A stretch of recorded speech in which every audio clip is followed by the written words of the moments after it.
Hi, my name is Alan from Alan Wee Property. Welcome back to my YouTube channel. In today's video, I'm going to talk about the most recent government land sale bids. There are a flurry of activities when 3 prime sites are put up for sale and the close of tender are also on the same day. The land parcels are located along Clementi Avenue 1, Pine Grove, Parcel B, and Lorong Toa Payoh. In addition, I will also discuss the bids for Champion Way in Woodlands. They are very interesting bids placed by property developers. Let me dissect their bidding strategies, potential future selling price, and most importantly, any upside in buying such homes in the near future. Without further ado, let's dive straight into the discussion. The Clementi Avenue 1 site drew 6 bids, with a top bid of 633 million submitted by a consortium comprising CEA Land and MCL Land. This worked out to 1250 per square feet per plot ratio for this 99 years leasehold 178,000 square feet site. The bid was 4.03% higher than the second highest bid of 608 million or 1202 per square feet per plot ratio submitted by a joint consortium of CDL, Fraser Property and Sikisu House. The difference between the two bids looked decent. At such prices, the break-even cost based on age prop is 2156 per square feet. Let us factor in a 15% profit margin. The future selling price will likely touch 2,500 per square feet. Seriously, at 2,500 per square feet for the D5 location, this will be another breathtaking price in Clementi. Any takers? This means a typical 3-bedroom that measures 990 square feet will be selling for 2.5 million. With that kind of money, let me see what else can you buy. Here, you can easily buy a 99 years inter-terrace in Clementville, which is just opposite AYE. These are 99 years leasehold landed house with a remaining lease of 73 years. There are not many transactions since the last unit that I sold back in December 2021. This semi-detached house was sold for 2.2 million with a land size of 2153 square feet or $1,022 per square feet. I'm very sure many of you here will say it is very cheap. I can still recall I tell the whole kampong to buy. Nobody believed in me. Let us move on.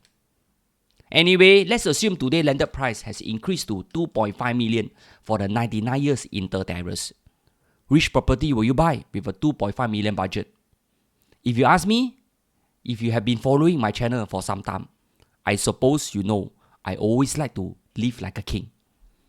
Out of curiosity, let me check out the past GLS sites that are sold in the vicinity. The site that was developed into Clavon was sold for 788 per square feet back in 2019. If we compare the most recent transactions, this means prices has increased by 59% in just 4 years. If we compare it against the first site that was sold along Clementi Avenue 1, this site is currently known as the Clement Canopy. Back in 2015, the land cost was only 615 per square feet. This means land cost has increased 200% in just 8 years. Amazing.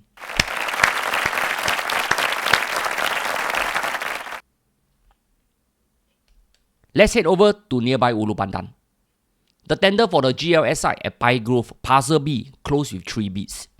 The highest bid of 692 million came from a joint venture between Sinama's Land and MCL Land. The land bid translates to 1223 PSF PPR, which is 23.8% higher than the second highest bid of 988 PSF PPR submitted by a joint venture between UOL Group and Singland. Just a year ago, Pine Grove Parcel A was sold to UOL and Singland for 1318 PSF PPR. The developers launched Pine Tree Hill in mid-July. To date, 152 units or 29% were sold at an average price of 2388 per square feet based on this HProp article. This means the highest bid for Parcel B is 7.2% lower than the neighboring Parcel A. What does this mean for MCL and Sinama's Land? Remember, they have a lower break-even cost at 2120 PSF.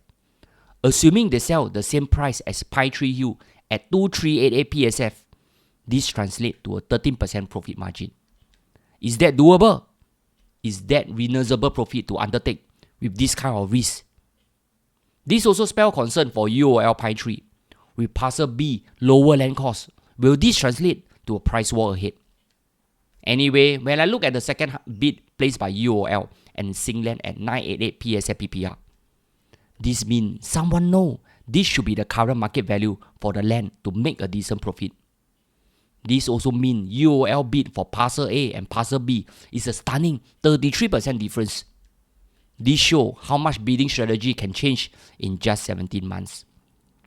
Anyway, it will be interesting to watch if the developers for Parcel B can build something unique to capture the heart of buyers in Ulu Pandan.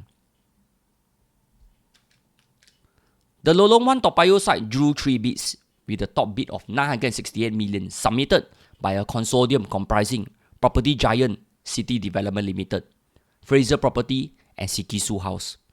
This translates to a land rate of 1360 PSFPPR. The break-even cost is 2305 PSFPPR. Let us throw in a 15% profit margin. The future selling price will be easily 2,600 per square feet upwards. 2,600 per square feet for the prime location like Toa Payoh? Is this doable? Let us look no further than Gem Residence. I can still recall when Gem was launched way back in 2016 to 2017. It was selling like 1,004 to 1,007 per square feet. Back then, it was very expensive. Many buyers hesitate to put a check due to the high price. But let us look at recent transactions today. They range from 1,006 to 1,009 per square feet. Most of the initial buyers make attractive profit with fairly decent annualized return. That is why property is very unique in Singapore. You say it is expensive, yet there will still be buyers. But at 2,600 per square feet for the Toa Payoh address, this really look interesting. Let's see a year from now how things will evolve. Anyway, let me pluck out Gem Resident land cost. The land cost was only 755 PSF back in 2015. This means Lorong 1 Toa Payoh winning bid is 180% more than Gem. In just 8 years, land cost has surged so much. I mean, I'm very concerned if HDB owners can still upgrade to a private condo today. Anyway, the second highest bidder was CapitaLand, which offered 819 million or 1153 PSFPPR. This means that CapitaLand bid is 18% lower. As for the last bidder, they are Guaco Land, Hong Leong Holding and TID. They are no strangers to GLS Site in Lentor. They offer 775 million or $1,090 per square feet. This is 25% lower than the winning bid. Interesting bids from property developers. Who will get it right and who will mess it up? Another interesting observation I would like to add on is this GLS site that was awarded in September this year. This site along Champion Way in Woodlands was sold to CDL for 294 million or 904 PSFPPR. There are 6 other bidders and the second bidder was 8% lower. This means the break-even cost is 1687 PSF. Let us factor in a 50% margin. The future selling price will be 1940 PSF onwards. At 1940 PSF in Woodlands, wow, I really need to take a deep breath first. Here, let us take a look at nearby resale EC such as Bellwoods. The going rate is 1,002 PSF. This means that new homes will be easily selling for 62% premium. That's a pretty tall order. However, buyers buying new home may still think this is acceptable, factoring in that this is a new condo and next to the upcoming Woodlands South MRT station. In the near future, you can even buy your grocery from JB and take the MRT back home. If you don't feel like coming back, you can easily buy a house there and rent out your humble HDB flat. Here, you will have the best of both worlds. Anyway, the RTS is a game changer for those staying in the north. Don't underestimate the RTS on Singapore property market. The bullish land bids placed by developers in today's market is kind of a surprise to me.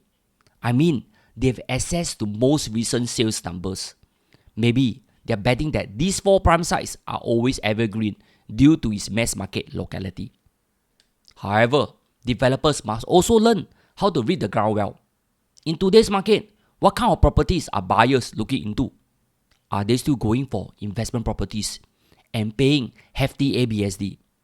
How much more must a HDB upgrader need to top up to upgrade from a HDB to a private home? And lastly, are they aware of the looming competitor? Could it be HDB? Here, it will be interesting to see who get it right and who get it wrong with their bids. As mentioned before, property investment is a very interesting game in Singapore. You never know who will have the last laugh. Anyway, always buy within your means, have a long-term horizon, and always have cash on hand for raining days. You never know. Sometimes it's better to steer clear of uncertainty and do nothing. The market can help you make your fortune, but at the same time, it can be very unforgiving. That's all. Hope you have learned something from my video, and see you around soon.